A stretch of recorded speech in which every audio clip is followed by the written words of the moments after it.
Thanks, Ron. Yeah. So a couple of things to remember. I welcome questions. We're going to take a break for questions kind of midway through and then again at the end. But if you have a burning question about something that's pertinent to the image we're looking at, feel free to unmute yourself and kind of ask that question. That would be fine. But if there's no burning question, then we can just hold off until the midpoint when we're going to take a short break and then the end point. What I love about this presentation called What's the Point is how with some very simple artistic devices or artistic principles, you can level up how you create images. And sometimes they may seem overtly simple. But the thing is, powerful images aren't really usually that complicated. In fact, often they are very simple images, but they just use certain visual cues to help the viewer really connect with the images. Who here has had this experience? You walk up to this grand vista. Perhaps you've gone to the Grand Canyon. Perhaps you've looked out over the ocean and you've seen this incredible view. And then you take out your camera and you put it on its widest because you want to just get all of the awe. And you put it on that wide angle and you take a picture and you're really excited, and then you take it back home and you open it up on the computer in your Lightroom or Photoshop or whatever it is you use for post-processing, and you say to yourself, oh my goodness, this is horrible. It doesn't convey what I thought it would convey. Here, let me just admit a couple more there that were in the waiting room. What has happened is the camera sees in 2 dimensions. And we see in kind of 4 dimensions. Not only do we see, you know, the length and width and depth in 3 dimensions visually, but we even have even more. We have hearing and we have smell that makes everything in front of us so much more than it is on a photograph, a 2-dimensional plane. And so I just want to communicate that as I talk about these things, there's something important that I'd want you to remember. And the most important thing is that the artist, if you're a painter and you draw, and this was my roots, I was an artist before I became a photographer. They're both artists, but I use now the camera as my brush, I guess, and Photoshop and Lightroom as my studio. But the artist asks himself this question: what can I add to this blank piece of paper to make a powerful image? But the photographer, as an artist, on the other hand, asks a very different question. In fact, it's the opposite question. The photographer looks at the scene that's in front of him, this grand vista, and the photographer asks themselves, what can I take away to make a powerful picture? This is 2 very different approaches to the same problem. We want to make powerful, meaningful images. And so what I'm going to talk about today, more than just story, because story is important, images should tell a story. It's the concept of what we can take away. And in the final parts of this presentation, I'm going to bring us back to this. So let me do a screen share and let's get started. Now, I notice Bradley has joined again. I don't know if you're able to hear us, Bradley, but you can put into the chat if you want. And yes, you can hear now. Good, thank goodness. Okay, so the chat's open. If any of you others want to have the chat open on the side, then you can help others while I give the presentation, because I won't be able to see everything. I'll try to keep it open, but sometimes I can. Just be patient with me while I get this all up and running. And we'll start the first slide, and I'm just going to have to move some things around before I start the screen share here, because it always starts flipped around. Oh, there we go. No, it's all working. We'll just minimize that a bit. And so if I get this set up right, I'm going to be able to see you guys in a grid view in just a second. So I'm going to share the screen. I'm going to share the PowerPoint. And in a second, I'll have this all organized and everything in its place. Technology is wonderful, but it's a big learning curve, isn't it? There we go. So now I can see your avatars if I need to, and I can see the chat. And move this window over. There we go. So my name is Ron Clifford, and I call myself a portrait photographer. I'm an artist. I started as an artist, and I call myself a portrait photographer first. So I take portraits of people, and I take portraits of nature. Today's presentation will focus on nature. You'll see by my images that I really am a portrait photographer. I feel that I specialize in capturing character and beauty in the world around me and in the people I meet. So if I have this clicked over here, I'll be able to click through. So what's the point? The art and theory of directing viewer engagement is what we're going to talk about today. And creating images with connection. It's about powerful imagery.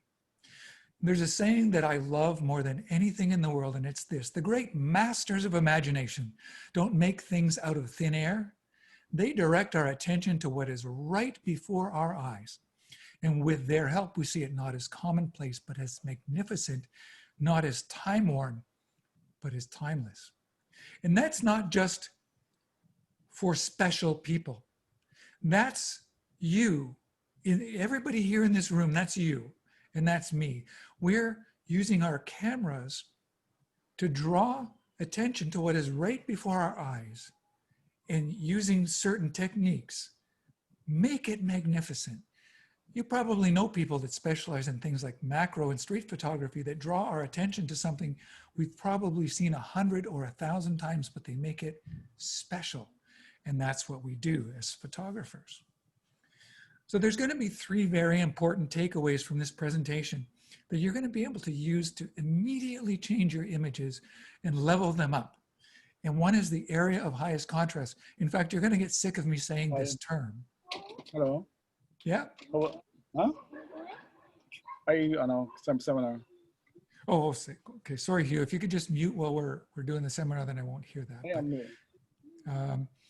So area of highest contrast. Along with that is color contrast, because every color has an opposite, and when we know what it is, we can actually use it to create more powerful images. And then finally, simplicity is power. And this is what I was talking about, the photographer's role in deciding what to remove from an image to still tell the story, but make it more powerful. And so let's look at this first image. It's a killer image. You got to see this one. There we go. The image of a cow. And I use this image for a reason. It's not my best photograph. Don't worry, they will get better. But you look at this cow's face, and it's the first thing you must look at physiologically. As humans on this earth with vision, we are drawn to the area of highest contrast. So you would look at this, and then you would look at this area here, and then you'd probably notice the number next, because we're drawn to detail. We're especially drawn to details like the flies on the cow's face. And then you would probably notice the funny expression the next cow is making. These are the way our eyes work. And then they wander around the image and notice the number of flies, but they always come back to that area of highest contrast. And so most often the area of highest contrast comes forward. It grabs our attention, just like that lettering did just now. In this image, here's something to consider about the human physiology and biology, is that interestingly in this image, the area of highest contrast is that catch light right beside the pupil. And so in our eyes, we have our darkest, and when we're doing photography, our lightest area. So if we get that catch light, that gives everything light. And bird photographers understand this intrinsically. It's really important to get that catch light. So if any of you guys are bird photographers, you'll know about that. Yeah, and I have a pretty strong internet connection. I noticed that, Mike, you said that sound is breaking up. I'm not sure, but my internet is usually pretty good at delivering solid sound. So if anybody wants to chime in on that. that would be great.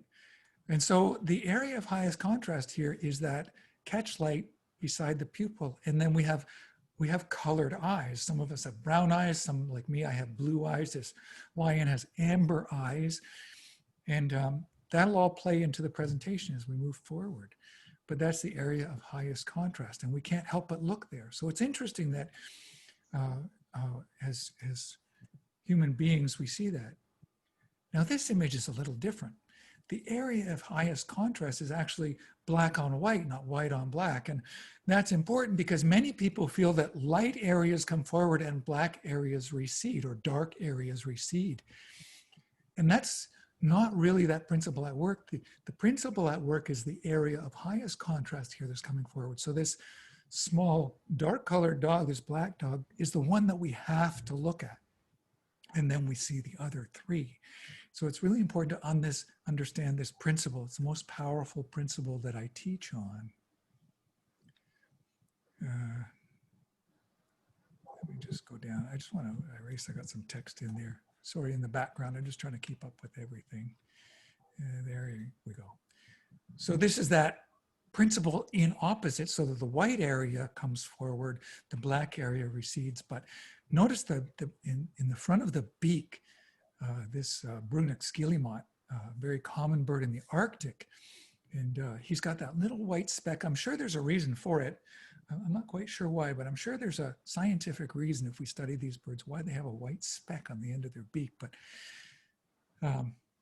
area of highest contrast. Let me come back. Here, these are little auks, probably the most abundant bird in the world. And little auks have a very unique characteristic. This isn't a catch light in their eye. This is an overcast day, and we're not seeing the catch light. What we're seeing is they actually have white on the lid of their eye. And so we have to look at their eye. We have to look right there.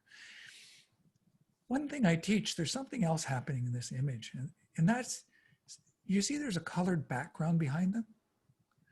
I probably spend more time considering my background than I do the subject. So when I find a subject, you have to understand in this colony, there are tens of thousands of birds, and I found a place to lie down, and I'm lying right down with my big telephoto lens. And I'm bobbing and weaving as I go, looking for that background that will help isolate my subject. So that colored background is actually very intentional. And you'll see this throughout the images I share today about how important the background is when we're photographing, especially at telephoto. When we have that blurred background, we can be very intentional about what we put behind our subject. So the other thing I want to mention before I move on from this image is character. I talked about capturing beauty and character. This is a mating ritual between these two birds, and it's the beak touching and this preening that they do. And it's really hard to get that moment of the two beaks connecting. And they move really, really fast. They're smaller, about the size of a sparrow, maybe slightly larger than a sparrow, but they're a small, very fast bird. And so I was able to capture this moment, and I'm really happy about that image. So this is an image of a juvenile bald eagle. Well, not that juvenile. He's almost reached full adulthood. I'm not sure the number of years it takes to get a fully white head. I've heard different reports, 4 to 7 years, but I don't know. So, but I was on a Zodiac floating by a place called Bird Island in Newfoundland. And we were on the Zodiac, and my driver, I asked her to literally just coast gently by this bird a couple of times because I was trying to get the bird's head isolated with a dark background. And so as I approached this bird, I shot in burst mode, probably 10 frames quickly at 12 frames a second, because I wanted to isolate the bird. And bouncing around in a Zodiac, even though it wasn't that wavy that day, bouncing it around in a Zodiac, holding, I think for this shot was a 600 millimeter f4 Nikkor lens, which is an 11.3 pound lens, was a very difficult shot to capture. So we made a couple of passes, and I shoot in burst when I'm shooting wildlife. And the reason we do that, as you'll see throughout the presentation, is that trying to nail that one single shot exposure as a wildlife photographer is not reasonable or often even not possible. And so we have to be able to do that. There, I think Charles was coming into the meeting. I'm glad that I got a latecomer, but they're here. But yeah, Hugh you guys are going to have the recording of this now as well. So, so there we are, the bald eagle in the lower third. And this presentation, I almost never talk about rules, like rules of third or space or leading lines. This is really about something different, about the inherent, the gut of composition and the gut of creating our images. And so the area of highest contrast we see here is the beak and the head of the eagle. So let's add an element to this. So we're going to add sharpness and detail. So more accurately, intentional use of areas of sharpness is also a powerful visual element when used in conjunction with the area of highest contrast. So you can see here my grandson, when he was just a young lad, was sleeping, and I did a macro photograph of him, just his lashes. And so not only is it the area of highest contrast, it's also the areas of sharpness and detail. And that's really important. So let's look back at this line. This is a little different picture and it's got a different element. So we talked about the catch light against the pupil being the area of highest contrast, but there's now another one in this picture. Who knows what it is? And you can unmute and just let me know that other area of high contrast in this image. What catches your eye? Beard. The hairs and that dribble coming down his chin. Yeah. So this area, so while we want to look at the eyes first, physiologically we're wired to do that. The next thing we're going to notice is the hairs and the dribble coming off the chin. And this is, when we understand these principles, and I'm just going to come back and talk to you as a person for a second, then we'll go back to the screen share. As we understand these principles, you're going to be able to use them in your photography to be able to direct the viewer to what you want them to look at. When you understand this principle, and even in landscape photography, you can intentionally increase the brightness or contrast of an area that needs to be in the foreground or toward you, and make it less contrasty or darker, or it moves into the background. And so you can use this device very, very intentionally that way. So I just wanted to share that with you so that you can see these things are actually can be used not just at the moment you capture, but in post-processing. You can push and pull these little areas using exposure and contrast. This presentation isn't intended as a presentation for post-processing per se, but I'll talk about different things that I do, and you'll see when we get to the color part of this, color contrasts when they come up. So this polar bear is a great example of that dark on light. He doesn't have strong catch lights, but I did get a bit of the white of the eye, and the sky is overcast. But what we'll notice about this polar bear, first of all, the dark eyes and snout and ears, like we have to look at the face.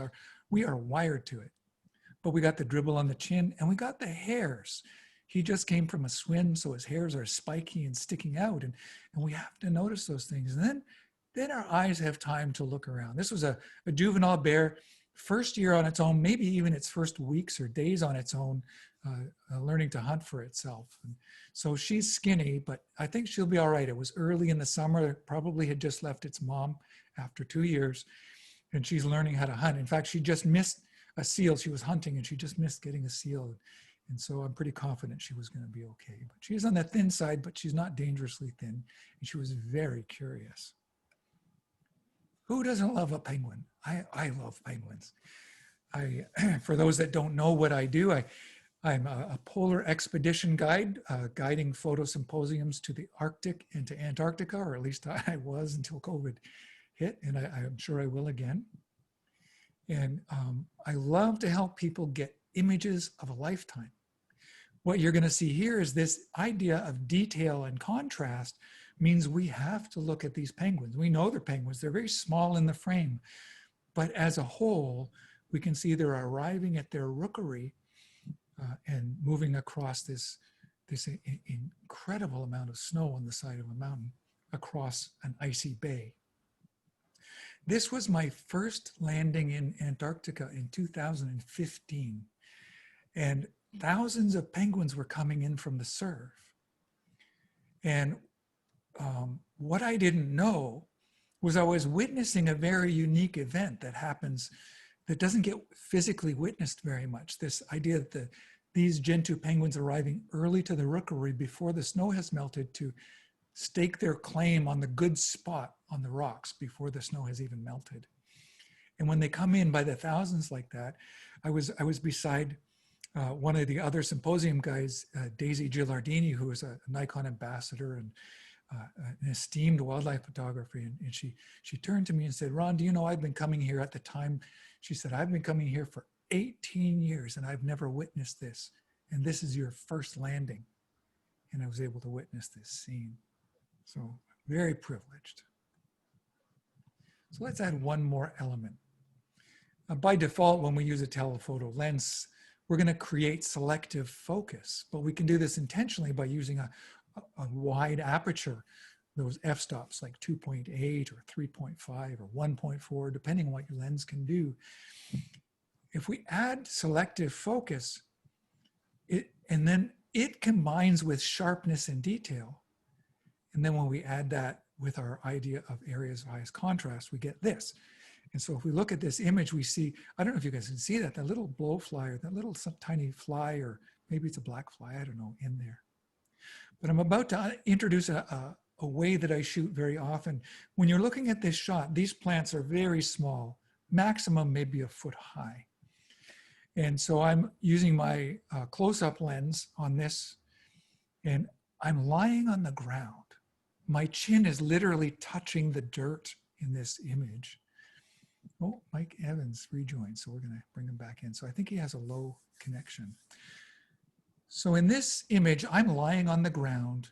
My chin is in the gravel or the dirt, and I'm bobbing and weaving my head around to try and get a dark background behind my light area.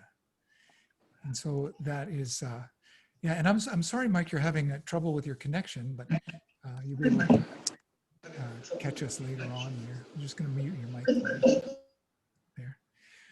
So I want you to consider where you're standing when you photograph.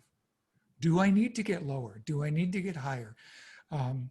I find, you know, as the years go on, it's a little harder to get up from the ground, but keep my tripod nearby and set up, I can grab it and get back up. But yeah, try and stay in good physical shape, because I often shoot on the ground, and you'll see how that comes into play as this presentation unfolds. But what was very important to me was the selective focus, getting just a certain amount in focus, and also bobbing and weaving to get that contrast of the background. So shot not working. I had this shot. I went to Quebec. There's an island off of Quebec. Oh boy, I always forget the name. But it has a huge colony of these northern gannets. And northern gannets are famous for flying and then torpedoing into the water after minnows or herring or whatever it is, the minnows you see on like BBC World and National Geographic. You see them torpedoing in the water, and there's whales or sharks or dolphins below grabbing the minnows, and these guys are torpedoing from the top. And I had this image in my mind of the mating rituals against the background of other gannets. And I just tried it here, and it didn't work. It wasn't really successful. See how my framing isn't really, like I thought, oh, maybe I'll put the log in the background. But it's not out of focus enough, and I'm not getting that separation. And so what I did was, I didn't find this exact pair. I found another pair, and this was my 400 millimeter lens. I actually went up to my 600 millimeter lens, and I got this shot, which I think tells the story that I wanted to tell. So the mating rituals of them crossing and tapping their beaks, and they're very affectionate birds. They're actually a lot like penguins, northern gannets. I should have pumped in a feed of the vocal calls of the northern gannet, because they sound a lot like some of the penguin colonies that we attend. But you can imagine 10,000 of these making their mating calls at one time.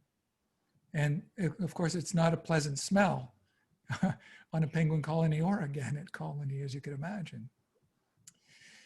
There's something coming up too, and some of you may identify if you understand color opposites. I've introduced a color opposite here. And so color opposites, just like black has white, blue, the opposite of blue is actually an orangey color. And so this isn't a pure orange, but the orangey buff tan color of the necks of the gannet or the heads of the gannet are the opposite color to that light blue. So we're going to talk about that next. Opposites attract. So just as tonal value change is one of the most effective visual techniques. The next example is color contrast.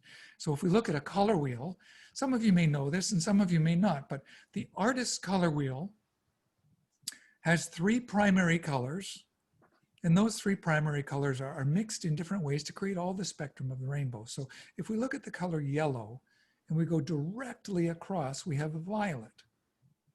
If we look at the color blue, for example, and we go directly across the color wheel, we have the color orange. And if we look at the color red and we go directly across, we have green. So anywhere on the color wheel, we find a color. If we go directly across, we find its true opposite. And this gets quite deep. We can go into this quite deeply, but this is a very important principle. And you'll see that I have a lot of images that do this. And one thing I'm going to ask when we're done this presentation or partway through is, do you think it's an accident that I capture these things, or do you feel that I'm pretty intentional about this? And so here's an inside part of a petunia. And nature is full of opposites. Nature is full of opposites. So in here, we have a lot of these principles that we've already talked about, and now the color opposite. So we have this yellowish color against violet, this greenish hue here against this magenta or reddish color opposites. We have detail. We have to look at that pollen speckles. And we have the area of highest contrast right here in the third of the image. And I like the composition of this, not so much because it was in the third, but I wanted to circle it with that reddish color, and I was able to do that. This image required very little post-processing. The flower itself really lent itself to this composition. I guess the only thing that would have been better is if a bee had come in at the appropriate time. So I just want to show you here, if we look at these colors here, and so if we get in here, like I look in here at this set of the color wheel here, and if we go across to the opposite, we see that purple. Do you see that? And that's this color we see here and that purple we see there. And if we look into that kind of greenish crossover, maybe this color here is sitting somewhere in here. And we go straight across. Do you see what we have? We have that color and that color. Color opposites. They appear everywhere. So just like tonal contrast, color contrast can be highly effective even when it's subtle. So who knows the color contrast here? Because it's not as obvious in this image. Shadow, my little puppy, he's a black dog, and he's sitting on the clue is he's sitting on a blanket with a very subtle blue, but his eyes are brown. So let's look at this. What is the color brown? Well, if we look at the color blue that we have down here in this light area of the color wheel, we go across, we have orange, or kind of an orangey yellow, but it's orange. And if we go up here, we actually see the color of his eyes up here. Opposite, see that? There is opposite. So the blue is opposite of orange, and brown is a shade of orange. And so now when you're looking at dirt, very often it's in the orange family. So blue sky and dirt color are opposites. And that can be used in landscape photography. The very same color opposite appears here, that light blue with this rusty color, which is orange. So we get that light blue that exists right here on that color wheel, the lightish blue. But when we bounce across, we get all those rusty orange colors. Nice, eh? This is, I love this. I'm a storyteller. Do you want to hear the story behind this image? It actually involves a Nikon D4 going into the water, but it wasn't mine. Do you want to hear the story? I'm going to tell you the story anyway, because I have the controls here. I went up to a place called Tobermory. It's in Ontario, north of me, about 3.5 hours, and I live in Canada. And this was late December, early January, just before freeze up. So it's very cold. It's minus 18 or 20 degrees Celsius with winds ripping 40 to 50 kilometers an hour. That's about 30 miles an hour. And it was nearly sunset, and I had driven for 3.5 or 4 hours, and I was going to meet a friend there. And my friend went to a different place. I said I was going to go to Tobermory, and he went to this little bay. And while I was photographing this, he went out onto the bay, onto the icy rocks to get the sunset picture looking back toward the shore. So he walked out onto Georgian Bay. And he was a little more sheltered, but he was on some icy rocks. And while I was photographing this, I was holding my camera under my jacket, and I would lift it up and take a photograph and tuck it under my jacket, and then have to wipe the lens of the ice speckles that landed, because as soon as the ice hit my camera, it froze. So it was ice speckles on my lens. And so I had to wipe and then shoot and then hide and then wipe and then shoot and then hide. And so I did a number of images, and this image has exactly the feeling of that wind hitting the waves that were splashing across, creating ice formations. And I have the blue and orange opposite here. And so we have that warm orangey, warm colors, orangey reds here. And the blue in the ship, and the bluish colors in the clouds, bluish in the snow. So it's subtle, but it's the blue-orange opposites. Probably my favorite opposite to photograph. Okay, now let's go to the other end of the earth. This is on the Falkland Islands, and these are mating black-browed albatross. And so this is off the southern tip of Argentina and Chile, and in the summer, southern months, still cold down there, but it's not quite Arctic. It's subarctic, what you consider subarctic, and still quite north at the bottom of Argentina there. These birds are in huge colonies as well. And so the challenge to a lot of bird photography in the southern and northern hemispheres is the number of birds. There's huge numbers, so isolating them is very difficult. So for this shot, what I first did was arrived uphill of the colony, and I sat down and I put my camera down. This is very important. I'm going to come back here. I'm going to stop share again for a second. I put my camera down, and this is very important when you have time. We knew we would be here for 3 or 4 hours, and I decided this colony was where I was going to stay. It's kind of overwhelming when you're in a place with a lot of stuff. You want to chase the images. The more you photograph nature and wildlife, especially wildlife, the more you learn to pre-see shots, do your research, and then have patience. Go to a spot and wait for things to transpire. Because as you chase shots, you actually miss shots. And so it's almost a meditation. And I sat and I began to look around the colony. I watched the regular path of many birds that came in the same way over and over and over. And so I knew when I wanted to get an in-flight shot where I would need to be, because the birds would come in this same pattern over and over and over again to land, because they needed the draft of the wind hitting the side of this. It's not a cliff, but a very steep hill.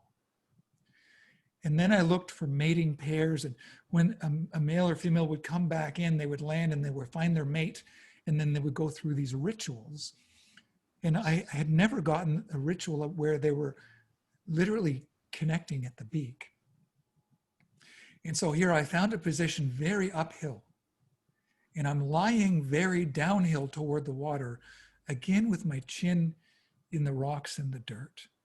My chin is in the rocks and the dirt. So let me screen share again. And so imagine this shot. So how do you get the shot? My chin is in the rocks and the dirt. My 400 millimeter lens is on, and I was getting the framing of these rocks in the foreground below me so that I could isolate the beaks against the water down below. And we have the opposite of blue and orange. A lot of work went into getting the catch light. It's very hard to get a catch light in southern birds, even northern birds, because they have very hooded brows. Penguins and skuas and gannets and all these birds have very hooded brows. And so the sun was very low on the horizon here, and I was lying down with my chin in the ground to get this, because normally it would be just like this other bird. See how that other bird is black and it doesn't have life in the eyes, but this bird I was able to capture life in the eyes. And in the southern regions especially, when it's a sunny day, it's like being on the moon. It's so stark, so remarkably stark. Sorry, I heard a voice. Was there a question? No? Okay. I'm not sure if somebody's mic was unmuted, so I'm just going to mute a couple of mics here to make sure there we go. So what you're learning is I very often am lying on the ground, especially in regard to wildlife. So orange and blue, that's our color opposite. Our highest contrast area is the eyes, and sharpness and detail and selective focus. Do you see how they're all coming into play? Oh, there you go. Thanks, Kevin. I was just going to mute you from here, but thank you. I'm going to stop for a break in just a second, but I want to show you this, this guy again. Again, the idea of brown being the opposite of orange. I want to encourage you when you're photographing to think differently, and you'll see some images that are taken from very unusual perspectives, like this young juvenile king penguin called a woolly, and woolies are called woolies because they're very fuzzy. They don't have their adult feathers yet. And so I was literally holding my camera. Where am I? I'm on the ground, but I can't get under my camera. So I'm right on the ground, and I'm holding my camera with the LCD screen tipped back so I can get it down. And this penguin was so curious. It came right up and was looking right at me. And I was able to photograph him chin up to the sky. And so think differently. Think, how can I make a unique or interesting shot rather than just standing and shooting? Because if I was standing and shooting down at him, it would be a horrible photograph of this type of bird. But this is such a unique viewpoint. And we're going to talk about opposites. And the opposite, the most obvious opposite here is red and green. I'm using other devices. I'm using the idea of a leading line in.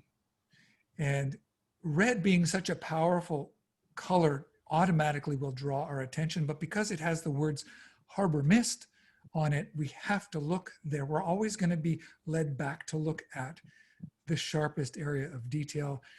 And even high contrast kind of being here. I mean, it might be up here, might bounce around a bit, but we're going to look over here. Area of highest contrast. I'm gonna do this image, and then I'm gonna take a little bit of a break, and then we'll do the last half of the presentation.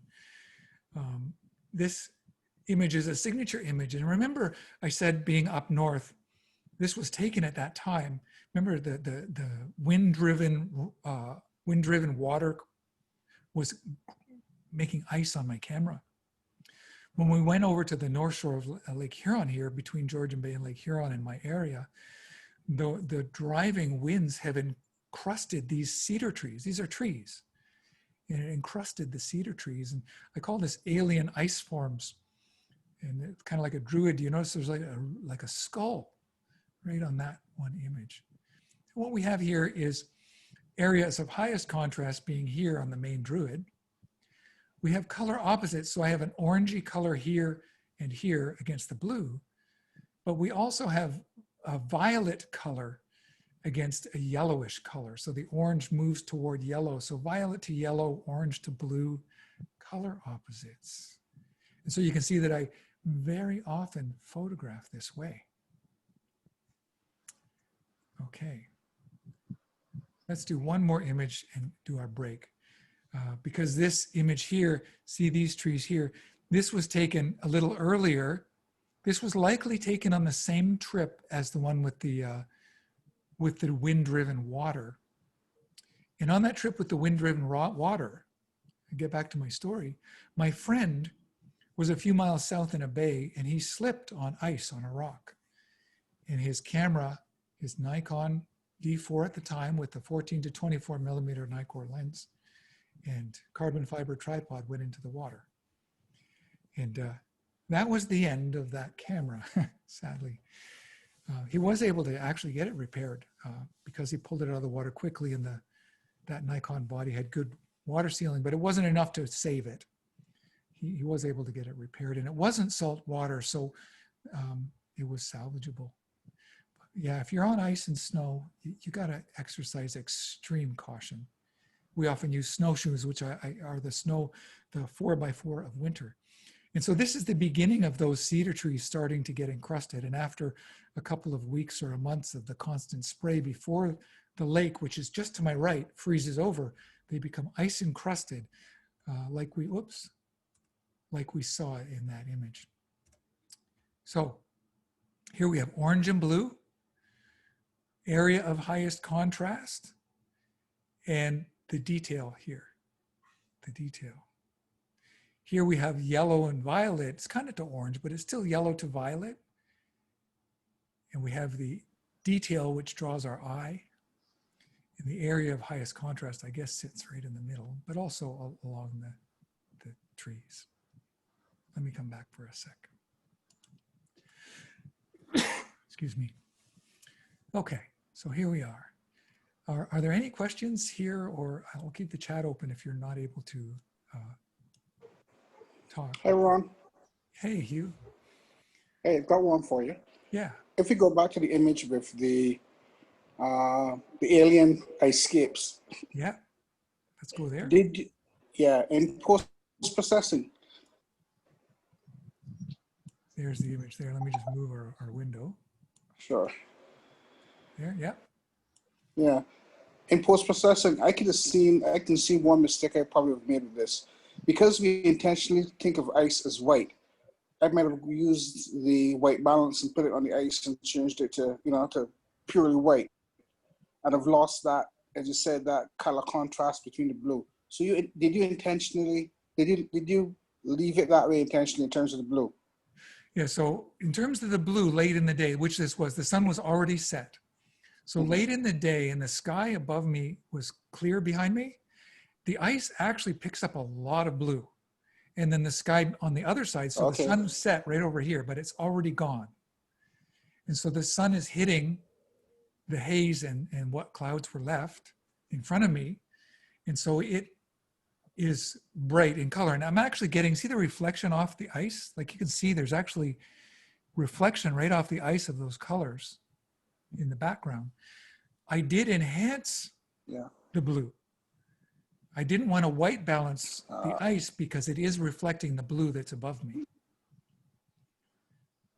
And so, yeah, this, although you see here in this image where it's not pointed more upward, it's less blue.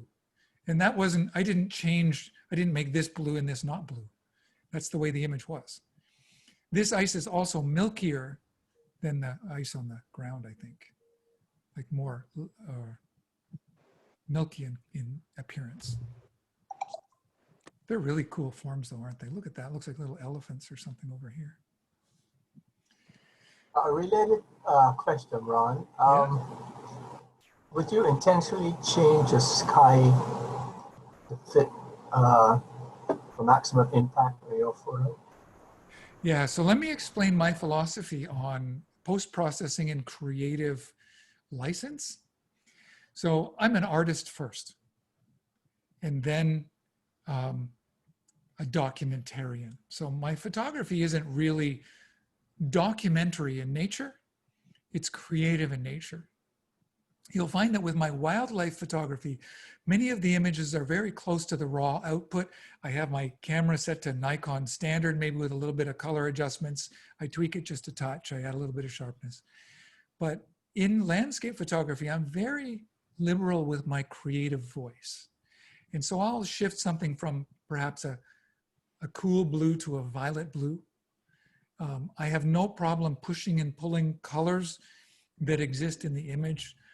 I don't often change colors completely. I usually work with what's there and just move them a little, increase saturation or move the hue slightly left or right. But if you're doing creative photography and you want to be artistic, then have at it. Go ahead and do what your heart desires. It's your image and you're the creator. If on the other hand, you're more a purist or you want to create documentary style photography, you want to create images that are as close to real, what was really there, as possible. And many photographers have fallen, unfortunately, into scrutiny lately because we found out some of their signature images actually had more Photoshop than perhaps they should have. And we think of maybe the National Geographic cover with the woman with the green eyes. And we found out later there was some colors, the hues were shifted just to create that color contrast that was in that with the green and reds. And so he came under, what was his name? Why do I draw blanks? He's so famous. But he came under criticism for that. So in documentary photography, you want to stay true to what is real and in the image and not use a lot of creative license. But if you're a creative photographer, especially in landscape photographies are generally very liberal in their post-processing, and they're pushing and pulling colors and contrasts and different things. So that's my thought on it. And yes, I will do that myself. Okay, thanks. Yeah. Any other questions? No? Ron, Yeah, go ahead. it's Corey here. Hi. I just want to make a comment. I've been trying to get onto video so that you could actually see some of us, but for some reason it is not allowing me. I don't know if the others are.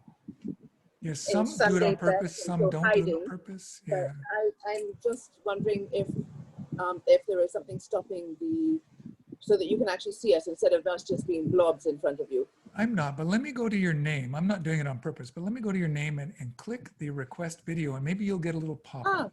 I see Victor now. Okay, yes. Just unstop the video. Yeah. I'm going to ask you to start video, and you should get a pop-up that's going to allow you to do that. Oh, right. There you go. Okay, there we So go. don't know why it disappeared. That was just too simple. It's okay. There you go. What you'll find is if you're getting a choppy feed, do turn your video off to watch, because every video takes a little more bandwidth. And so if you're having trouble hearing or the images are choppy, just turn your video off while the presentation is on, and you may find you get better reception. Okay, I'm glad we solved that for you. Okay, let me go back to screen share. And we're just about to hit onto some other very interesting things. So here's the screen share, and feel free to ask questions as we go. I don't want to take too much time. This is actually two 45-minute presentations compressed into about 40 minutes. So let's see how we do. Maybe we'll be a little longer because I end up telling stories. Why do I love this image so much? For me, it's the holy grail of color contrasts. You know, I'll tell you why. I love all the shapes, the triangles and the colors. I just love the shapes and lines of this image. I love lines that come from a corner and lead us in. And I love triangles. So we got all these beautiful triangle shapes, dark triangles and light triangles. But the reason I love this image, this is Peggy's Cove in Eastern Canada, a very famous place. It's because I got all three primary color contrasts in one image. I have orange and blue. I have violet here and yellow. And I have green here, there, and red. Those are the three color contrast, the main color contrast that we look at, the orange to blue, yellow to violet, and green to red, all in one image. And that's why I love that image. It's using selective focus. It's using detail, because I wanted to be sure these ropes were all in focus and the background was out of focus. I wanted to make sure the nose of this was in focus, and then it fell out of focus after. So I'm using all those principles, but let me get to what I think is one of the most important principles. Remember at the beginning, I said, the job of the photographer is to look at the grand scene in front of him or her and ask themselves, what can I take away to make a powerful image? If you think about some of the most powerful images that you can recall, I'll bet they do a couple of things well. One is they're simple. The second is they communicate the story of the image. They communicate the point without you needing too much brain power. You see, the human brain doesn't like to work. We're lazy at heart. Like the human brain is lazy. And if we give it too much information, it tends to shut down. You know, you're in a presentation that gets too long and you start to yawn and you start to wander and your brain starts shutting down because too much information has gone in and your brain starts needing rest. It wants to get lazy on you. Well, this happens with images. So we're going to go through what I think is really what I want to leave as one of the three very powerful parts is simplicity is power. And let's look at this baby fur seal as an example. First of all, where's my chin? Anybody want to figure that one out? It's in the dirt, right? My chin is down. I've got my animal at or above my eye level. I'm not looking down at my animal. And for those who love wildlife photography, this is so, so important to creating connection.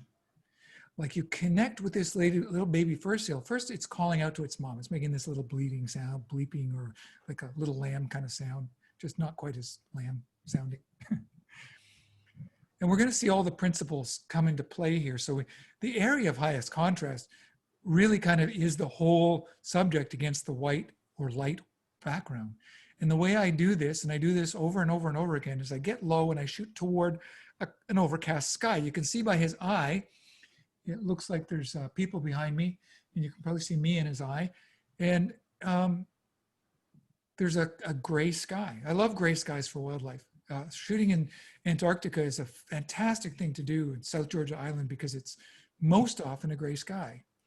And so we are able to get these rich, rich details in fur, especially when it's very dark fur.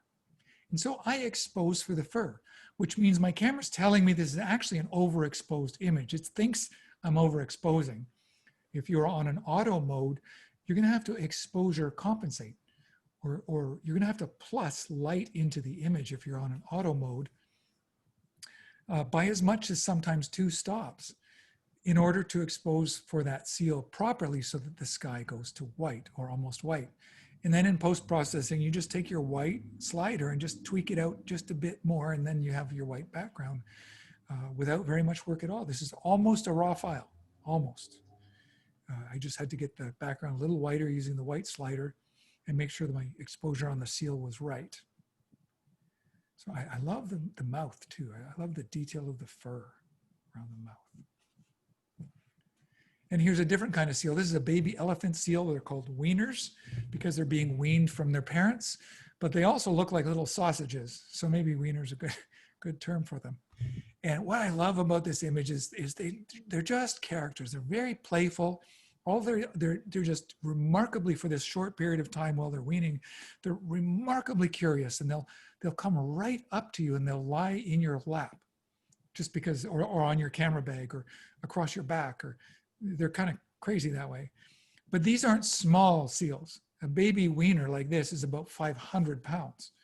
So you want to be careful allowing him to crawl across your back.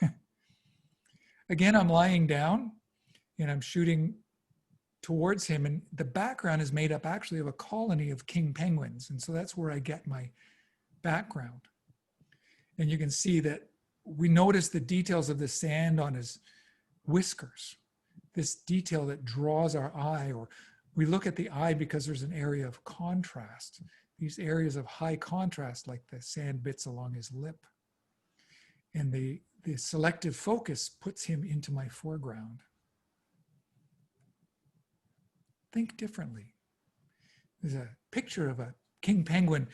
I don't know how many of you have ever seen the whites of a penguin's eyes, but it's very, very rare you would ever see the whites of a penguin's eye. And because he was walking in front of me, he glanced a certain way and I caught the white of his eye. So I don't have his catch light, but I do have the white of his eye. And again, the exposure is, set for this area because I want to see all the detail in the black and the gray, but I want to allow my gray sky to just go to white. And so I'm lying down and this penguin walked in front of me. It's probably a 400 millimeter lens. He's not that close to me. There's a great question about autofocus, and I'm going to get to that in just a second. Thanks, Mike. And so simplicity and thinking differently, watching something about to happen. Remember, I said, I sit, usually find an area and I sit and I observe before I choose where I'm going to place myself and be patient. And so I knew penguins were walking a path. They'll walk pathways.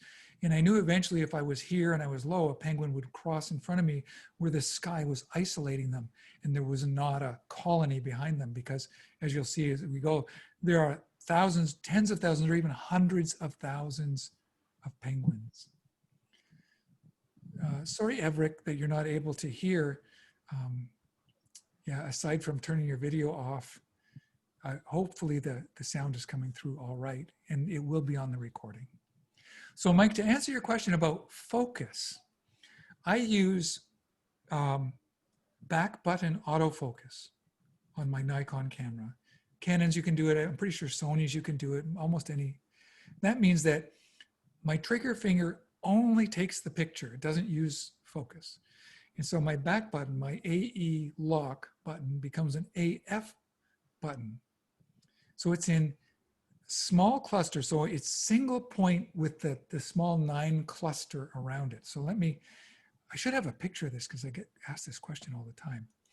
So what I have is the single area with the cluster of 9 around it.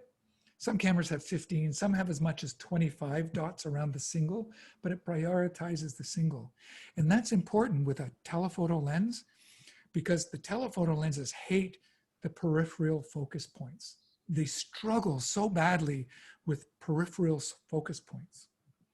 And so what I do is, as long as my button on the back of my camera is pressed, so there's my trigger finger, as long as my button on the back of my camera is pressed, it's continually hunting for focus in that little middle point in the cluster around it. So when it locks on the middle point, the cluster around it helps it stay like it's on the middle point, but it tries to keep it within that cluster.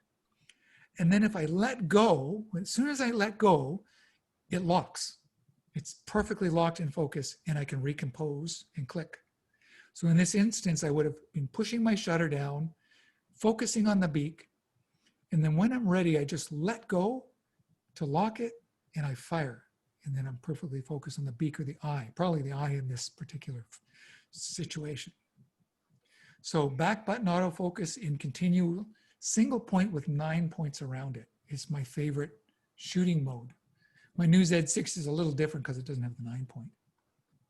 So just further on that, do you focus on the eye the majority of times? The majority of times. Yeah, when Right. I'm shooting wildlife, the eye is so important. You'll see a couple of images where I didn't for obvious reasons, but when I'm focusing, 99.9% of the time it's the eye. For humans too. Yep, the closest eye. And this is the thing, you want the closest. So if I'm turned this way and I'm shooting at 2.8, if I focus on this eye is going to be out of focus. Yeah. So you want the first eye in focus. But remember I said think differently? One of the other photographers that shoots with me on expedition is a gentleman by the name of Guts Swanepoel Gerhard. and he got the name of Guts. Really quick story, he was trained in South African military as a sniper. Unfortunately, he couldn't do the job. It's not in his character to have been able to fulfill that job. And so they gave him the job of a reconnaissance photographer, where they drop him into war zones with warring factions to get proof of life or death. And so he goes in with a manual camera and rolls of black and white high contrast film. And it's his job to go in, to make relationships with rebel forces, get images, proof of life or death or events, and then find a way to get back out and mail in the images. And so there he got the name Guts, because they drop him by parachute. It's one of these things where if you're caught, we don't know you, good luck. And so he did that for South African military for a long time. He's retired from that now, and he runs Pangolin Photo Safaris, in an incredible place in Africa.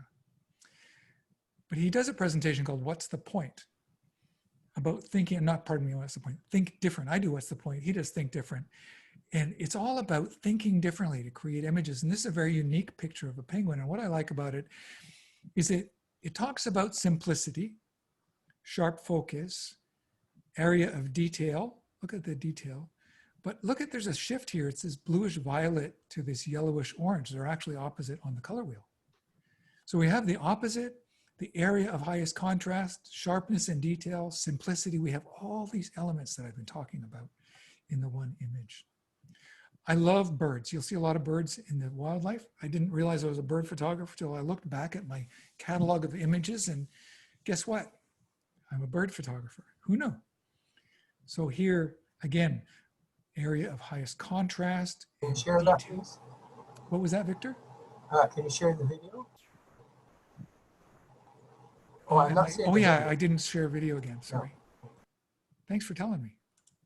So share, let me go back to that one again. So there, I was saying the area of highest contrast, the violet to yellow orange, the detail like the feathers on the beak and the little specks on the beak, and the idea to think different. So this one here is a common tern shot in Ontario. And what you're looking at in the background, it was a foggy day, and I'm down on the beach, and I'm looking downward toward the water. That's in the background, but you can't see it well because it's through fog. And this tern was flying along the beach, and then occasionally it would rear up, do this little motion that you're seeing here, and then dive into the water. It was this little motion I loved. It was very angelic. This motion that he would flap and suspend for a split second before diving. And so I was able to capture this. And because I was able to isolate him against this misty, watery background, it created simplicity. So this is again doing a very similar motion as it comes into land in a colony. And that day there wasn't enough wind or lift in the colony. So he had to do this motion that kind of paused him, and then he would fall often into his mate. She would break his fall as he landed into the colony. Normally on this area of this island in Quebec, there's enough wind that they could sail in and land gently, but they weren't landing gently at all. And this was an image I had burned into my mind, and I needed that 600 millimeter lens, and I was hand holding it because they were moving so quickly. And I've never gotten used to a gimbal. And besides the amount of hiking I had to do, I didn't want a gimbal with me. And so I would lift up and track him on this track that he was flying. And right at that moment when he starts doing this move, I would lay on the shutter 12 frames a second, again, pushing on the continuous autofocus. And when I'm shooting birds in flight, I keep them in my middle of my frame. I'm trying to get his head as my main point of focus. And then I'll crop later in post. So I try to leave some extra space. In this case, this is a full frame image. I didn't have to crop it. He was getting a little too close and I missed him a lot. So if he spread his wings, he was out of frame. But I finally got that shot that was in my head of, this gannet landing, doing that same thing that the terns do. A northern fulmar. And these are common birds in the Arctic. And what it was the timing. The timing of this was so difficult. So we arrived in Longyearbyen, a place called Longyearbyen in Svalbard, Norway. It's north of the Arctic Circle. Longyearbyen is the furthest most city in or town in the world. And the island belongs to Norway, even though it's even further north than the tip of Greenland. And we arrived and we got under sail, and it was about midnight. And that night, it was early in the season, the sun was dipping to almost like right at the horizon. It's 24-hour days, but it would dip to the horizon, then would rise up. And we got this when it was dipping to the horizon.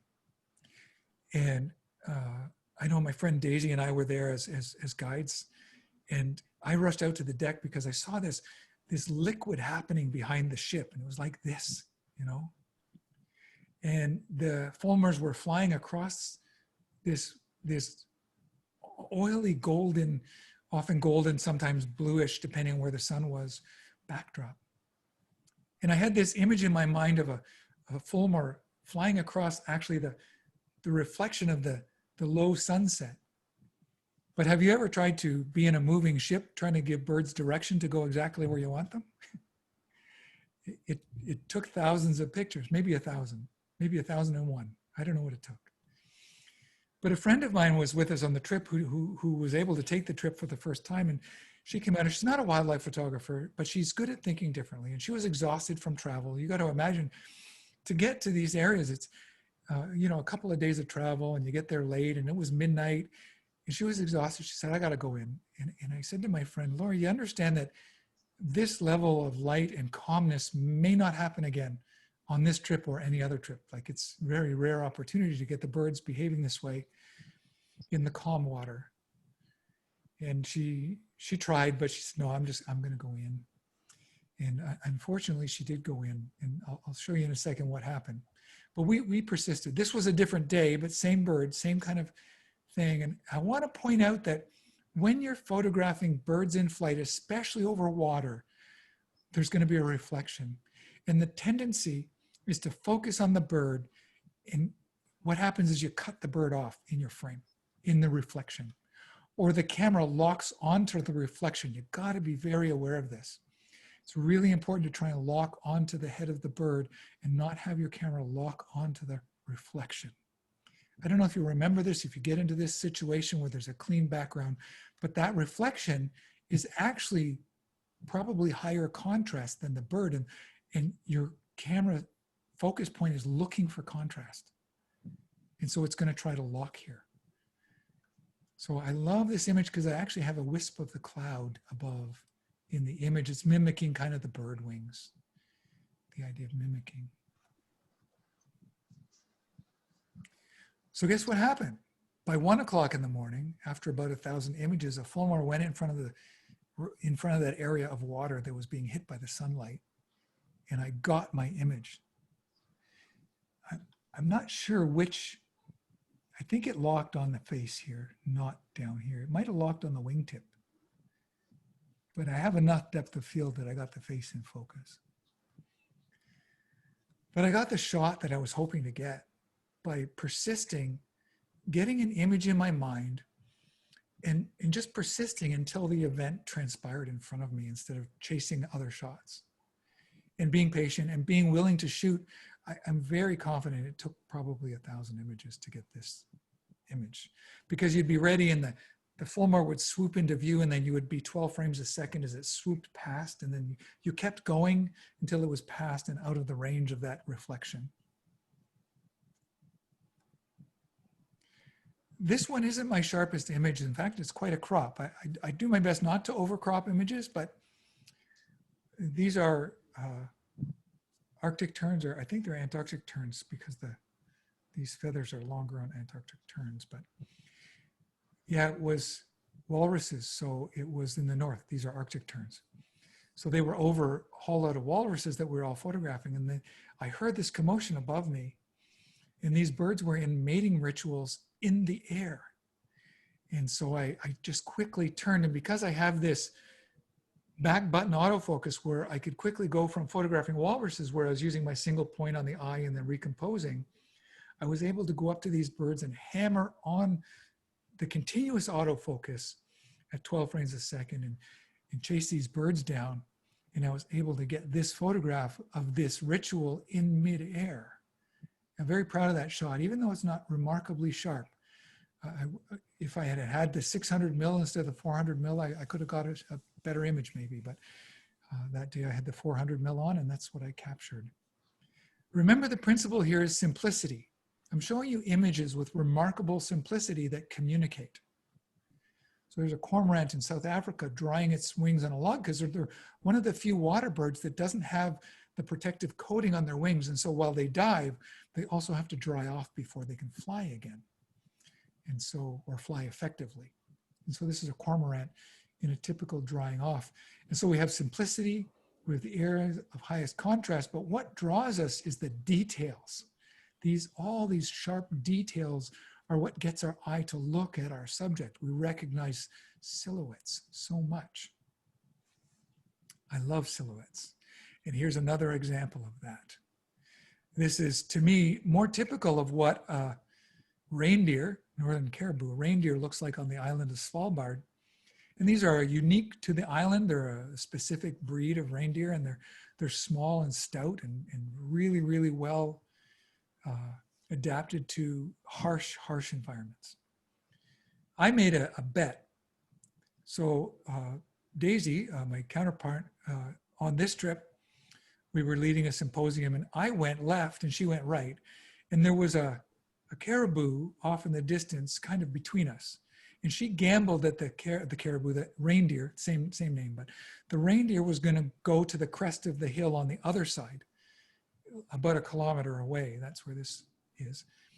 And I gambled that it was going to keep going where it was going to the left. And I went 1 kilometer the other way, you know, and waited and was doing lots of photographs of other things. And this caribou went right. And so while I had committed to left, I wanted to make the most of it. And when the caribou crested the hill only for a few seconds, it was walking away.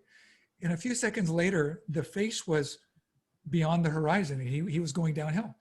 And the shot would not have worked the same. You needed that separation of the antlers and the legs. And so I captured what I think was pretty quintessential Arctic caribou reindeer shot on the horizon. And so using the simplicity and the silhouette created a powerful image.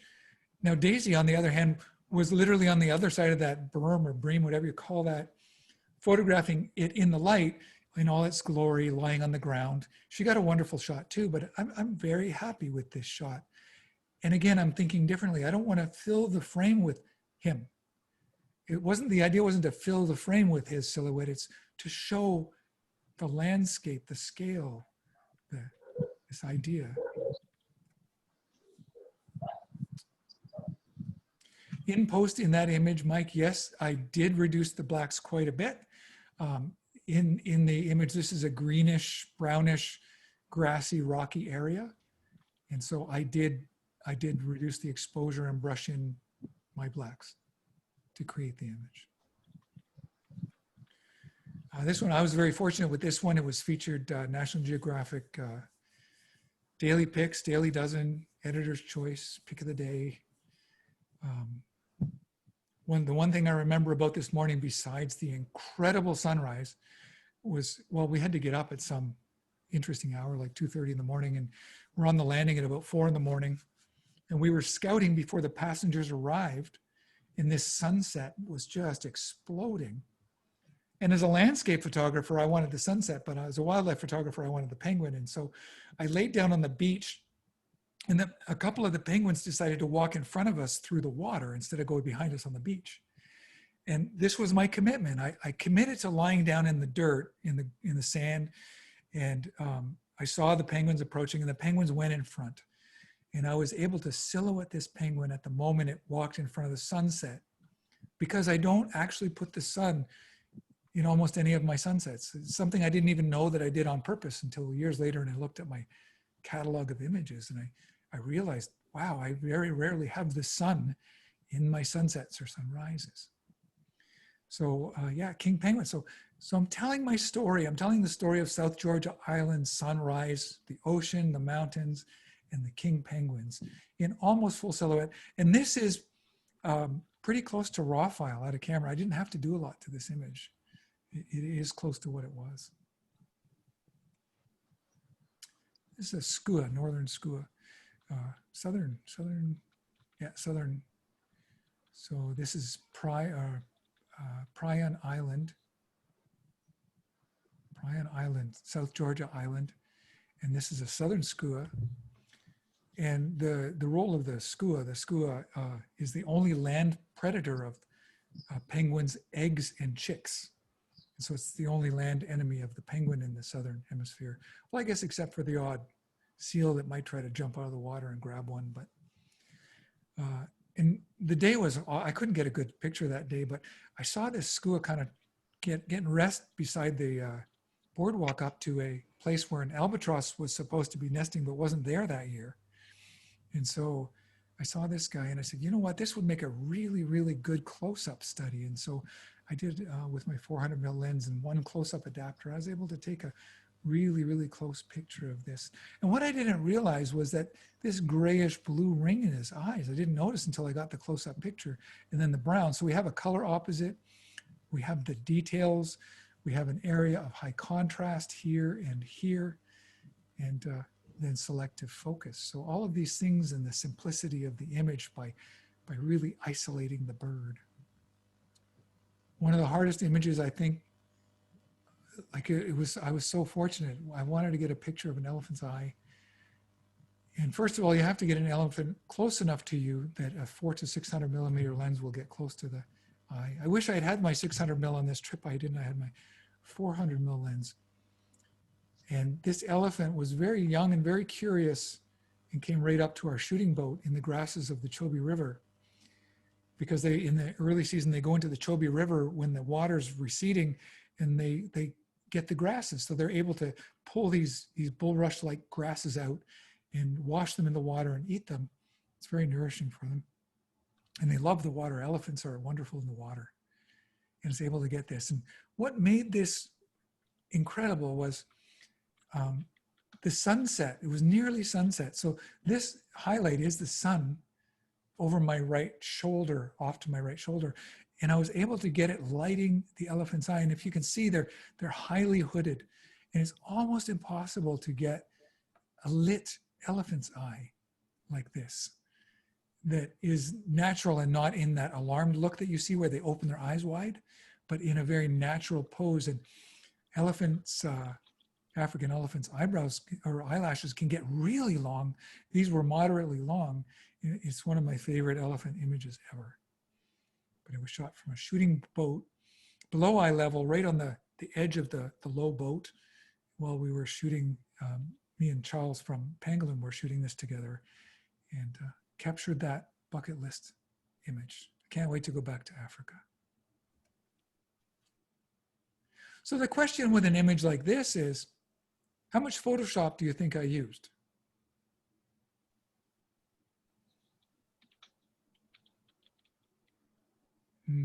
So the answer to that question is I didn't use any Photoshop. I used Lightroom. And the only thing I did was use my white slider and a little bit of a brush just to brush out. I think there was a little bit of, maybe a little bit of light gray left from the other side of this over here, maybe. But it's almost straight at a camera. It was almost there. And I just pushed my whites in the background with a brush. I just brushed whites and brushed down here a little more than I normally would have, just to get rid of a little bit of grayish that was down here. The rest of it was just exposing for the penguin down here and being ready for when he walked over again, remember I said they do patterns, and they were walking over this area. So I was lying down and looking upward on a small hill. And this penguin couple was walking over, and I was zoomed way in because I wanted to photograph again, getting low so that I can get the penguin's eye. You can actually see the eyelashes reflecting on the eye in this image. And so getting low, shooting upward toward wildlife, getting into the dirt, getting into the gravel, getting into the rocks. Again, this image, you got to imagine, I am not standing. I am low, and I'm looking upward. This is a slight hill, and I'm watching the pattern of penguins go from their rookery, which is way back here, down to the water to feed. So these are skinny penguins. They're on their way out to the water. In a second, you're going to see penguins returning from the water, and you'll see the difference. So these guys are, the males or females take turns going to the water and hunting and bringing back food, while the other penguin, the male or the female, goes back to the water and feeds. They're remarkable birds. It's very, very difficult to get 3 penguins to do the same thing with their wings at the same time. But I work hard at this. Simplicity is 3s. It's really important to capture numbers. 1s, 3s, and 5s often work very well. Often, but not always. It's snowing in this image. I'm going to give you a tip for those of you that ever get the chance to shoot in the snow. I know you guys are in the tropics, but shooting in the snow, depending on the focal length of your lens, you're going to need a minimum shutter speed for slow snow, just drifting down snow, of 1/500th of a second or more. And in this case, it was like 1/1000th of a second. I live, when I shoot with wildlife, almost always above 1000 ISO and above 1,000th of a second. And so the camera I choose when I shoot as a wildlife and natural light studio shooter are Nikon, higher end Nikon cameras. They have remarkable sensors to photograph in low light. And so I have a Z6, which is my newest camera, which I have fallen in love with. And I was very resistant to buy. And I think it's one of the best full frame format mirrorless cameras made. Nikon actually, they waited a while, like they often do, so that when they produced the camera, they put it out of the park. And I resisted it and I resisted it. And now it's my go-to camera. I have a D5, which is Nikon's flagship pro body, and I have a D850, which is the large sensor for a lot of landscape work and when I have more light available, because it doesn't perform as well in low light. So I talked about 2s, or 3s, but penguins are often in 2s. Now this is the story of a penguin. Sometimes simplicity helps tell a story, and exposure helps tell a story. So I didn't want this all white. Do you see there's a transition between this hill? There's some speckles on the hill. It might be penguin poo, who knows? But we actually see a line. I hope it translates through the video. There's a line. They're walking up to a rookery, and penguins endure extreme environments, very extreme environments, to be able to get to their rookery early in the season, and these have done, build a nest of rocks, and then take turns feeding and risking their lives for leopard seals and skuas to come back to feed their young as they grow. And their gestation period, is long. Like, this is a long-term kind of a deal for them. King penguins, I think their gestation to adulthood to going out in the water is 16 months. It's not a 1-year schedule. So for king penguins, not gentoos, king penguins, there's always molting penguins. There's always adults. There's always chicks. It's this cycle that is never ending of the growth of these penguins and these extreme environments that they endure. I love this picture of an Arctic fox. It's summer, so it's losing its white coat. And this area back here is actually not sky. Remember, I often shoot sky by getting low. I'm in a Zodiac, cruising the shoreline, and this is actually snow on a slope. And up at the top here are the cliffs of Akafellet in Svalbard, where there are nesting Brunix guillemot. And if we see the National Geographic shows, that's the birds that nest on cliffs, and then when the youngs fledge, they fly down and try and get past the ground out to the water where they're safe from the foxes. But sometimes they land here on the ground, or sometimes the eggs roll off of the cliffs and roll down this slope and the foxes get them. So if you ever, this is where this footage happens for BBC and National Geographic. And this fox was walking toward this area, this bump. And so again, my autofocus, I got it locked on to the fox before it even got there, and then let go so it stayed locked. And as he approached that peak, I just hammered on my rapid, whatever it was at the time, I think 12 frames a second, and I was able to capture that. So you'll notice that I very often use very big areas of white or empty space to tell my story of scale. I find very often that the pictures that represent wildlife in their environment require this. Not every picture is going to be close up of a fox face or a fox baby or a penguin baby or a seal baby. So simplicity always doesn't mean minimal. We're sliding into the end, so take a stretch. I'm going to finish off in a few minutes, but I'm just going to come back for a second. Take a little bit of a stretch. Is there any other questions? Well, I am going to finish soon, so if you have bigger ones, we can have a discussion. But any other questions as I share coming into the home stretch of our presentation? I can actually have Ron, I was about to ask you why you had so much negative space in that shot of the fox. For me, it tells the story. It would probably be better if I could have caught some of the cliffs behind in the upper portion of the image. But I just like the area of all the negative space, whether you interpret that as sky or you understand that that's a snow slope. So for me, I like the way it feels different than every other fox picture that you've ever seen. And again, you saw me do that as well, the opposite way with the reindeer, whether he was in that top, probably 10% of the frame or 15% of the frame, and then there was black below. And it's just something that appeals to me personally. And that speaks to signature. So I'm going to ask you guys a question before we get to the last of this. And this is what I ask at almost every presentation.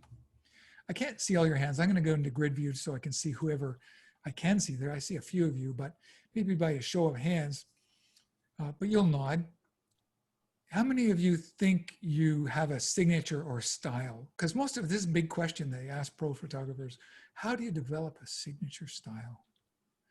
So who thinks they have one, a signature style, or who wants one? Put your hands up. Signature style. Who here feels it's elusive or they haven't arrived yet?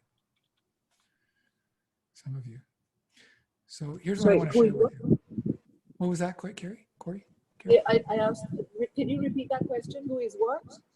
So who wants to develop a signature style or who believes that they already have one? So do you believe you have a signature style is the first question, really. And some have put their hands up. And most people will put up their hands, yeah, or I want one. And here's what I want to communicate. You all have a signature style already, and it just needs to be matured. And I can prove it. How many of you have been in a group photographing the same thing all in a row or in a cluster? And when you look at all the images that were produced from that cluster, from all of the different people, how many of them were identical? Right? Probably zero. Everybody saw it in a unique way and photographed it with an exposure and a lens and a perspective that was unique. That's evidence that we already have a style within us based on our experience. And our job, yeah, say it again. We saw this in a group of us went to Cuba. We've been to Cuba twice, or I've been to Cuba twice with the Photographic Society. And we've done exhibitions afterwards. And it's really interesting, fascinating, in fact, that we were all together, most of us within either inches or feet or maybe a couple of yards from each other. And the images are entirely individual. Yeah. And so that's entirely evidence. Individual. It fascinated me. So yes, people do have their own eye, their own style. Yeah. You froze a little bit. I'm gonna carry on to finish the thought. Yeah, I lost. Yeah, no, I don't know where I got to, but anyway, it is fascinating when photographers are together and what turns up. It really is. It is amazing. And so I'm going to tell you how to develop your style. I'm going to give you the secret, and you're going to hate me for it. The only way to develop your style is to shoot, and shoot a lot. And the more you shoot, and this is why, the more you shoot, the more you'll be able to look in the rearview mirror of that body of work that you've created and see the threads that rise up as what that is inside you that's coming out. Like for me, you'll see that I use a lot of negative space and simplicity. You'll see that I use opposite colors. You'll see that I use selective focus everywhere. For you, those answers are going to be unique, but the way to get there is to keep shooting and then look at your body of work, submit for critique, look objectively at your work and say, what are the themes that I see coming out of this? That's where your signature comes from. Let me screen share again.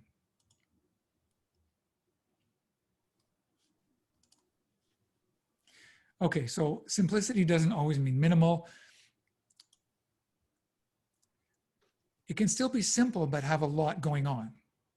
Like, because these are all penguins all moving in the same direction, it tells a story. We actually have a leader, because penguins, you know, they go in and out of the water and they have a leader that takes the first step, because often there's going to be like a leopard seal waiting.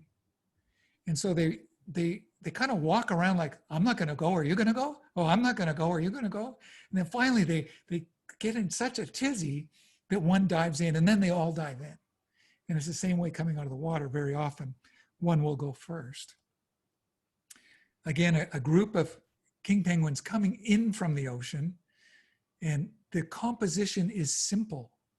So kind of a lower third composition, horizontal, very simple, but powerful. See how simplicity creates power. This is likely one of my favorite images with that type of composition. So we have layers moving up horizontally to a mountain layer in the background, and the line of penguins that we see. Oh, there we go. So this image here, this final image, what I would say about this one is, you know, you kind of dance like nobody's watching and sing like nobody's listening. And you got to do your own thing. And in photography, that's what you're going to do. So, yeah. So what's the point? When you're taking or making or planning or doing any of these things, ask yourself, what's the point? And that leads to, what do you want your viewer to notice? Then consider the main points I've made in this presentation. We have the area of highest contrast.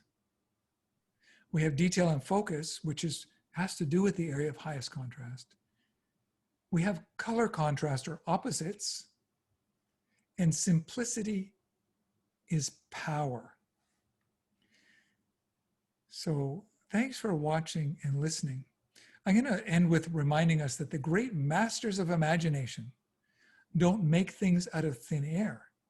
They draw our attention to what is right before our eyes. And with their help, we see it not as commonplace, but as magnificent, not as time-worn, but as timeless.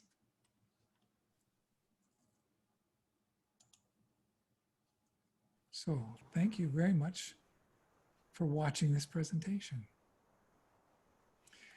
Floor is open to questions. I have some time, so you don't have to leave. But if you have to leave, because I've been in your ear for a long time, feel free, but also feel free to stay for a bit.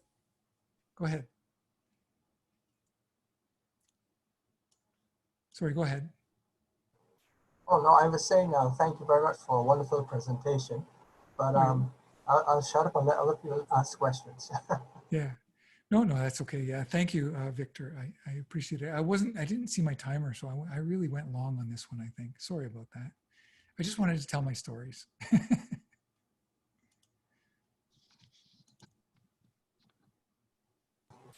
I guess I answered all. Cheryl is asking a question. Yeah.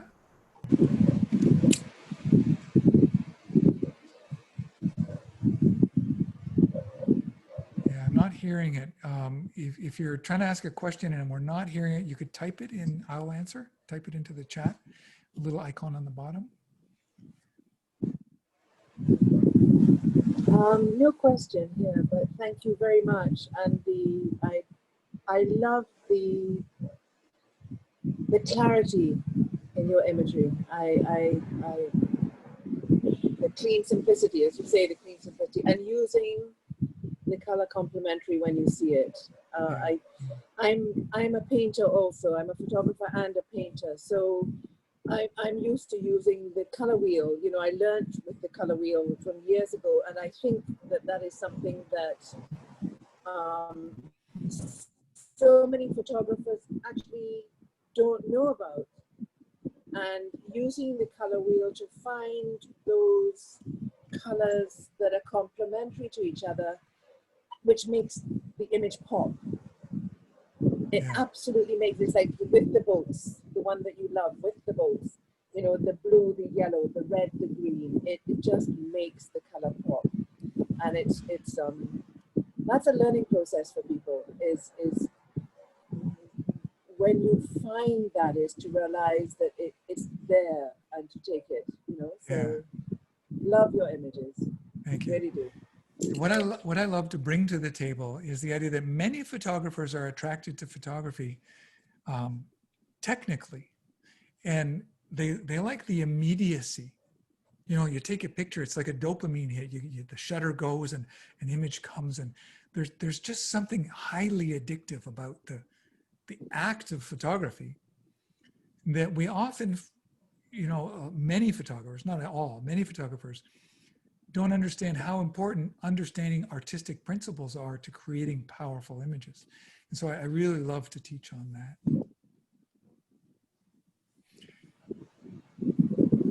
So I had a question in the chat from Cheryl, and she says, thank you for an engaging presentation. I wanted to ask whether you exposed for the birds in the photos where you have gray skies. And so the answer is yes, I expose for the bird or the underside of the bird. Often when we lift up, even in not gray skies, even in blue skies, but in gray skies, we photograph. And if we have it on auto, which I often do, and I'll explain that in a minute, it'll expose and try to make that bright sky gray, because your camera's trying to make middle gray. It's just always trying to make middle gray. That's what it does. It's not very smart, even though it's got all thousands of dollars of technology, and all it wants to do is make everything middle gray. So when I'm photographing a bird, what I use on my cameras is something I call Magic Manual. So most people understand that their lens wide open, like if it's a 2.8 lens, isn't the sharpest at 2.8. Maybe it's the sharpest at 6.3, just for example. Or maybe it's the sharpest at 5.6. So what I do is I set my aperture to that sharp spot. I know on my 80 to 400 lens, I need to set it about 7.1 at mid distance, and it'll be really sharp. But if it's wide open, if it's sitting at 5.6 or 4.5, it's not as sharp as it could be. So I set my aperture at 7.1. I set my shutter speed to capture birds in flight, which is for larger birds, usually around 0.02 of a second. But that means if I'm not shooting in pure manual, if I have my aperture or my ISO, pardon me, set to auto, it will climb and fall. It will be the one thing that moves around, because I want my shutter speed locked for birds in flight. It's got to be at least 0.02 of a second. And I want my aperture locked at my sharpest low kind of ISO. So maybe 7.1 or f8. Or my aperture, I'm getting words mixed up. So my aperture is locked, but my ISO is bouncing around. And if I reach up and shoot at the sky and a bird is there, the average metering is going to underexpose my image. So the way I control that, because I shoot 90% of the time in auto ISO, is my finger is often on the exposure compensation, the plus minus dial. And when I know I need to add light, I press down and I dial some plus into it. You know, probably start with one full stop, +1, and then shoot the birds. And so as long as they're up there, my bird is going to be properly exposed and my sky is going to go to whiter or light gray. So it's a long way around it, but yeah, I don't often use fully manual. Birds in flight, it's nice to use spot and fully manual if you can get the lock on the bird's exposure and just set all your manual settings up, but I like to be highly responsive to be able to shoot anywhere rather than just be shooting the underside of birds. And so I use auto ISO on manual, lock my shutter speed and aperture, and then have my finger ready on plus minus compensation to make up the difference in my exposures.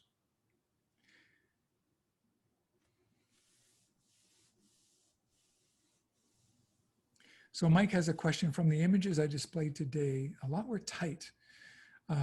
Not the whole body. Do you find you tend to focus on this? So the answer is, remember in the beginning I said I'm a portrait photographer. I take portraits of people and I take portraits of nature. And this speaks to the portrait photographer in me. I do like a tight crop. I do like, often, as much as I like space in my frame, I also like the opposite. I'm very opposite. I like to fill my frame. So I'm very at the extremes. And I'll give you an example of what happens. If I do a shore landing in Antarctica, I'm going to get in my Zodiac and I can only pack so much gear into my dry bag.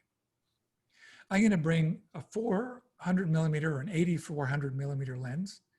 And then I'm going to bring my 16 to 35. And I'm going to leave behind a 50 or an 85. I won't bring a 24 to 70 because those are all in the middle. They're middle lenses. They get middle kind of shots. I want extreme, so I either want extreme wide, or I want telephoto, I want reach. And I'm not as concerned with the middle ground. And so I'm a shooter that likes either tight or big. And I like either wide or very narrow. I hope that answers your question, Mike. And yeah, that's quite intentional that I don't contain the entire animal unless it's a pullback, and then often I do contain the entire animal, and then its environment there. Let me ask you, what is the first camera you ever used? So I'll give you two answers. The first camera I ever used was a little Instamatic, Kodak Instamatic. I don't know the number of it. You know, the kind that you cranked it and it went. Yep. And it had like two exposures, one for inside and one for outside, and it took flash cubes. And I went out to a field, I was a young guy, went out to a field one day, and the squirrel was doing crazy things, what seemed to be pretty close to me in front. And I guess it had a fixed 24 or 35 millimeter single element lens. I don't know what they had. It was wide angle. And I shot that camera, and I was shooting. I was so excited. I was capturing pictures of this squirrel, and I was convinced I had the next cover for National Geographic. This was the most exhilarating thing I'd ever done. And of course, we can't see the pictures, and we sent it back, and I got the images back a week later, and I looked at them. There's just a little black dot in a field of grass. All of them, all 24 exposure. It's surprising I stayed with photography. And then the next camera I purchased on my own was a Nikon F2 AIS professional body. And that's what I started my real career with. So you're a diehard Nikon. You know, it fit my hand. It was my first camera, and I've grown up with them. And I'm not diehard Nikon, but they solve all my problems. They tick all the marks. See, one thing I do is I shoot in extreme places in extreme cold, and they do really well. Oh, I lost my video for some reason. I'll keep talking though. Here, it came back. So they shoot in extreme cold very well. I'm often minus 25 degrees Celsius. I've had instances where frost has been growing on my gear, and they keep shooting. And I've also shot in volcanic dust and sand. Now that has killed lenses on me before, but I've never lost a camera because of it. So that's one of the reasons I stay with Nikon, is they produce cameras that solve the problems for me. They also produce today very good cameras that have very good high ISO performance. And like I said, I live above 1000 ISO. Unless I'm shooting on my tripod landscapes or studio portraits with lights, I'm above 1000 ISO. And so I need cameras that give me really high quality images at those ISO levels. Okay, any other questions? Those were good questions. Okay, then I'd like to thank you all for carving out time in your day to see my presentation and to listen to my stories.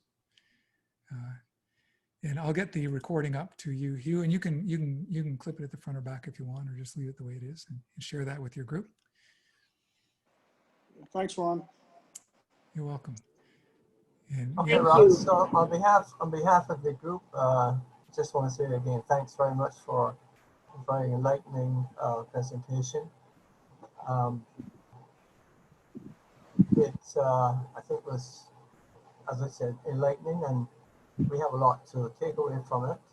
And we certainly want to look at the recording to see how we can reinforce some of the things we learned. great. Yeah. Thanks very much. You're welcome. And I see the thank yous, your texts coming in. Thanks for attending. And hopefully, you know, in the future, we can do a different presentation again one day in the future. We'll see how that goes. Yeah, we love that. Maybe I'll be able to travel down to Barbados and do a photo walk. Who knows? Yeah, we would love to have you. Okay. I'll talk to you guys all later. Thanks for attending. Thank you. Okay, bye-bye. Thank you.